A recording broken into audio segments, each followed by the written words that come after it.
weeks downtime, hit Yeah. the reset button. And I think, or at least the case in the industry, and certainly Yeah. with ourselves, it's Yeah. get back in 2023 and hit the ground running. Certainly Yeah. seems that way for everybody I've spoken to anyway. Yeah. And obviously we came back on the 3rd of Jan, I believe. I think it was the 3rd. I've long forgotten about that break, I mate, know. I'll be honest. And to be fair, we did plan on doing a live stream a couple of weeks ago, but because of how busy we've been, we've not really had a chance. So we're back today, back on the 20th of Jan. So Alex, I'm sure everyone knows who you are, but for those that don't, who are tuning in, do you want to give a brief I am head of our build to rent team here at Inventory Hive, so that's obviously managing apartment blocks and the clients that onboard those and the mobilisation. I think what's the topic of today's conversation? The 2023 rental market, Mitch. Yeah. So Predictions and beyond.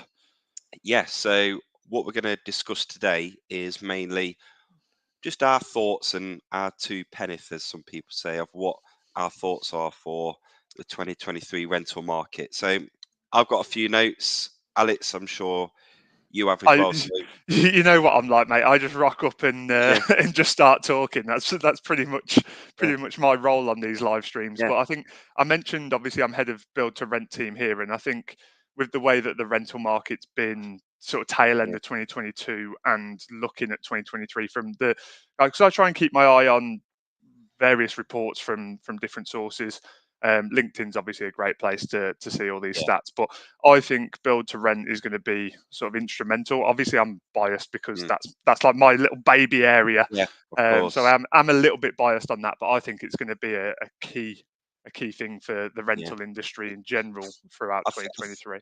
I think you're right. From what I've seen on LinkedIn and various news outlets, it's not slowing down in that market at all. No, the Especially majority of the government are looking for more housing, and build to rent is a key part of that it's a strategy. great solution from that side of things anyway. But the tail end of 2022, all of the sites that I was on board in and working with, generally they Yeah, have like a 6 month target, 9 month target in terms of their occupancy levels, and they were achieving them so much quicker than what they ever yeah, anticipated. One of the buildings that I worked with and onboarded in September that reached 95% occupancy after 6 weeks, wow, which is just absolutely crazy in yeah, terms of figures. yeah, But one and of the reports I was reading yesterday, actually, I came across it on LinkedIn. I think John Hammond might have posted it, thinking about it. So I'm just picking his yeah, information here and regurgitating it. credit John Hammond. Yeah, but he shared a Foxtons report, and that showed that rental figures were up in 2022 over 20% versus 2021, Yeah, which is a crazy stat to think about that in terms of rental demand. But there was actually, on average, 18 like residents, occupants competing for every available unit as well. yeah, Blimey, you're quick with these stats quick, across the bottom, aren't you, organised, Mitch? just reel them off, But yeah, reel them so off. there was 18 renters competing for like any available property, Yeah, and then which if you went into like London, yeah, I think West London was sort of 31 mm. averaging competing for every available unit, and and, South London was around 28, and 29, I think. on top of that, it just means landlords, agents, or whoever's renting the property out can be a bit more, well, not picky, but they can almost make You've sure got they get the correct tenant you've into their got a better property. chance of getting a higher quality Yeah, standard of resident, one that's going to look after your property. Obviously, we're going to be slightly biased when we talk about this side of things because that's our job role from an yeah, inventory side of things. So condition and cleanliness, and you obviously want to retain the quality of your units and apartments, houses, whatever it might be. You want them back in that good condition. So when you've got yeah, 18 on average people to choose from that are going to take occupancy of your stock, then yeah, you can afford to almost look for that higher quality one because they're going to be in there in that batch of 18, surely. yeah. I think another key thing that might happen throughout the year as well is I just got a feeling that a lot of landlords and letting agents, etc., are going to make sure that the properties that they look after are going to be more energy efficient. So by 2025, all properties in the rental market must have an EPC rating of C and above, which Yeah. is obviously a lot of properties. might not qualify for that now, but it's important to start investing in those properties now to make sure they do have an EPC rating of C and above by 2025. And also Obviously, from a landlord perspective on that as well, you don't want to yeah, leave it until like 1 month before, and then all of a sudden you've yeah, got to throw. Say some of the older housing stock, for example, yeah, might take £15,000 worth of yeah, investment to bring it up to that standard. If you yeah, can start drip feeding that in over the next two years or so, it's yeah, less of a hit. Don't get me yeah, wrong; it's obviously still a worthwhile investment whenever you do it to bring the quality of your yeah, stock up. But yeah, it's something that if they start thinking about things now, they'll be in a better position when yeah. 2025 comes, and then it's not a oh panic stations, we're not compliant, because obviously No, compliance is very important, especially in the yeah. PRS market. Yes, I suppose another thing, obviously, with the high energy bills now, I've probably highlighted the need for this and probably start to put the wheels in motion a bit more. Obviously, made it a bit more of a priority, especially with tenants and buyers. They're looking at more energy efficient homes now as one of the top features or one of the top things they look for when looking for properties now. So if landlords or agents can ensure that's sorted out before 2025, then that would just only be a big positive point. Yeah, and Um, I think that comes back to like the standard within build to rent as well. And again, yeah, I know I'm always going to refer back to build to rent market, but yeah, that the quality in those units is obviously a lot higher than the sort of 30, 40, 50-year old mm, houses, or tends to be the case anyway. yeah, Can't tarnish it all with the same brush, but they're already at that energy efficient level because they've built yeah, them forward thinking. And the build to rent market in general. So I think at the end of 2022, there was 80,000 completed units, yeah, like live and ready to be occupied. By 2030, they're predicting that to be up at 330,000. So that's 250,000 more units across yeah, the next 7 years until 2030. yeah, So I think that's where the housing market is going in terms of rental stock. I think it's something like 65% of borough councils now have yeah. planning pending for a build to rent development. So So more than half of the country basically will yeah, have a build to rent block in their area, assuming yeah, their planning gets passed, of course. yeah. It's not slowing down. I can No. that's something we are definitely noticing. But probably going on to the previous point, but I think Um, damp and mold is going to be quite a hot topic throughout the year. Obviously, it got raised just Or before a cold Christmas. topic. Or cold topic, nice one, Alex. Bloody hell, why did I invite you? Uh, but yeah, obviously, before Christmas, obviously, it came into the news about issues with damp and mold in properties in the private rented sector. So it'll be quite a hot topic this year.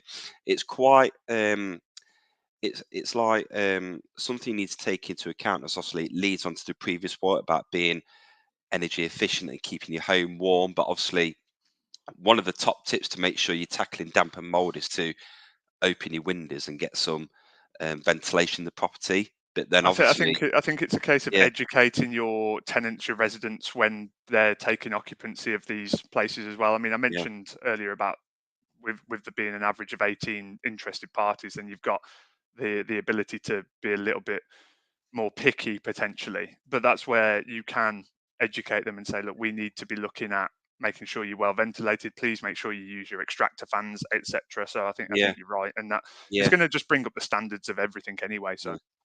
I'm sure some tenants will probably think, oh, I don't want to open the windows in the property because I'm letting all the heat out and it will cost me more. yeah, But like I said, damp and mold is an important issue, and I suppose it's important that gets rectified throughout the year. And there's a survey by the English Housing which exposed how many private rented properties are still falling short of the decent home standard. So yeah, it's an important topic. I think a lot of landlords will look to get that rectified throughout the year. I can Um, just promise everybody that's watching, me and Mitch are fun at parties. By the way, I've yes, mentioned we that are. I'm reading rental stats. Yeah, Mitch reads articles about how damp and mold. yeah, I promise you, we are fun at parties. yeah. Something else, talking which is quite funny. It's sometimes, obviously, when you book a holiday or anything like that, you like to look at reviews. But obviously, tenants have probably got the greatest voice, and they often leave reviews about letting agents. So throughout the year, tenants are probably going to have a greater voice throughout the year, and there's lots of platforms now that tenants can leave reviews or voice of concerns, whether it's Facebook reviews, Google, even on Instagram or TikTok or anything like that. Like, I think you shared a video yesterday, Alex, or I think it was you, about a property where a tenant left it in an absolute dire Yes, state.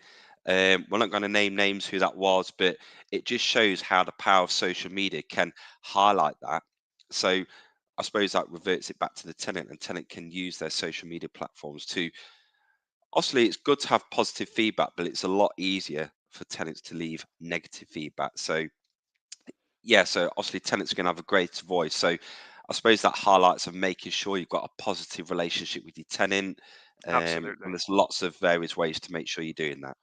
Yeah, I definitely agree. And again, I think that's one of the areas where build to rent do things very, very well because obviously they are on site within the resident's sort of home, not directly in their home, obviously, but I think that's one thing that agents can start to learn from the build to rent sector for the general just PRS individual housing. Is having that little bit more of a connected approach Yeah, with the residents. I mean, obviously, there's the need for the quieter life and what have you, the peaceful occupancy. But I think just a standard check in every now and again is always going to maintain that yeah, relationship a little bit better. And generally, what we've found in build to rent anyway is when they've got a better relationship with the company that they're obviously renting from, they tend to take better care of those units. Obviously, I'm generalising with that comment, but um, that does tend to be the case. So I think if agents can learn from that as well. I mean, some agents do that very, very well already. yeah, I see a lot of good agents that we work with already having a good relationship with their tenants, and I think yeah, it's valuable from that respect. yeah. And the final point from myself, I don't know if you've got any more, Alex, but I feel like a lot of agents will start to use CRMs or prop tech to start automating time consuming work that agents often do, like whether it's property inspection reports, obviously they can use us, or you've got, say, looking after your utilities, and there might be other platforms out there that you can use, or it's just generally managing your properties. So I feel like agents are going to start finding ways to save expensive admin or staffing costs by using prop tech to help manage the property portfolio a bit better and a bit more efficiently. Yeah, definitely. And I think from using prop tech and freeing up that admin time, that then generates the time for them to go and give that additional level of customer service as well Yes, yeah, to of their course. residents. So I think that's a good point you've just made, Mitch, on the prop tech. I mean, I do see some solutions out there that aren't necessarily warranted. They've solved a problem that was never there, sort of thing. Mm, But there are a hell of a lot of good prop tech solutions out there that will free up admin time, and then obviously that staff labour time can be spent elsewhere, yeah, or obviously cutting your costs and what have you and your overheads, whichever way around you want to look yeah, at it. But I certainly think the market this year is going in a strong direction from rental side of things. So yeah, definitely. I know It's, house prices in general. I think they might see a slight decline. I think I read a report I think it was Savills. Savills predicted a sort of a 10% fall in house prices across 2023.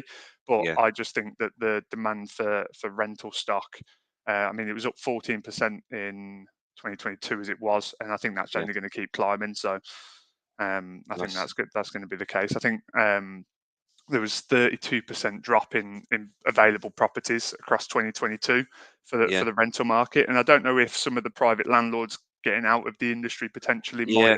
might have been a I was factor in mortgage rates, but Yeah, I was talking to a friend of mine who's a private landlord. He's only got one property. He just rents out his old property, but he was saying he was looking to sell up mainly because of obviously the legislation and things like that. So he was looking to sell up. I was trying to convince him to stay in the game, and I think he did listen to some of the things I was telling him. But yeah, it's an unstable time at the moment. So and I think hopefully, that comes back to the point you made earlier about like the EPC ratings being yeah, EPC and stuff. it's a lot of It's investment. it's Yeah, a lot of investment, but doing it early and gradually and things like that. And obviously, solutions like Inventory Hive can help with Yeah. compliance elements, which is why some of the landlords are some of your more smaller landlords in terms of single lets probably are trying to look to leave the industry a little bit because it's more headache, if you like. But if you get a Yeah. good quality agent, or indeed you use a solution like Inventory Hive where we've got compliance elements within our reporting, we can help nudge you in the right direction. Yeah. And the last thing from me, I was just going to mention about Inventory Hive's plans for 2023. So obviously we discussed mainly about the private renter sector, but we plan on exhibiting at quite a lot of events throughout the year, whether it's build to rent exhibitions, whether it's like Arla events throughout the year, EA Masters. So if you do see us at those events, do pop over and say hello, and we'll I'm sure be we'll have more than some happy to have a chat. free some merchandise at those times as Merch, well. or always some merch. I'm happy to give the merch away, no problem, whoever you are. So You love it. You love a good bit of merch, you do, yeah, don't you? yeah. I think that's So Mitch's role within the business is marketing manager, but I think it's just right. What can I stick an Inventory Hive logo yeah, on? what can I give out for anyone Yeah. for free? That's my role. But There are also worse jobs to have, mate. There are worse yeah, jobs to have. absolutely. But also our in-house development team are working hard on some major projects that we're hoping to release very soon. So do keep an eye out for that. We can't reveal too much, but when it's out, I'm sure you'll all like it. So And yeah, obviously, make sure you connect with us on all of the socials wherever yes, you're watching this now. So LinkedIn, and make sure you follow our pages because obviously, when we can announce these features, we obviously will do. If you need any more information about Inventory Hive in general, emails on the which way am I going? I'm going that way. There we go. Emails on the screen now. Feel free to get in touch or just drop us a comment at any point and we'll get yeah. back to you. Lovely stuff. No, I appreciate everyone who's tuned in today. Any questions, just again, get in touch. We'll always be happy to help you guys. And yeah, and thank you to Alex for his contribution today. We'll be back in Always a a pleasure. couple of weeks, hopefully, with another Inventory Hive stream. So yeah, Take care. nice. Cheers, guys.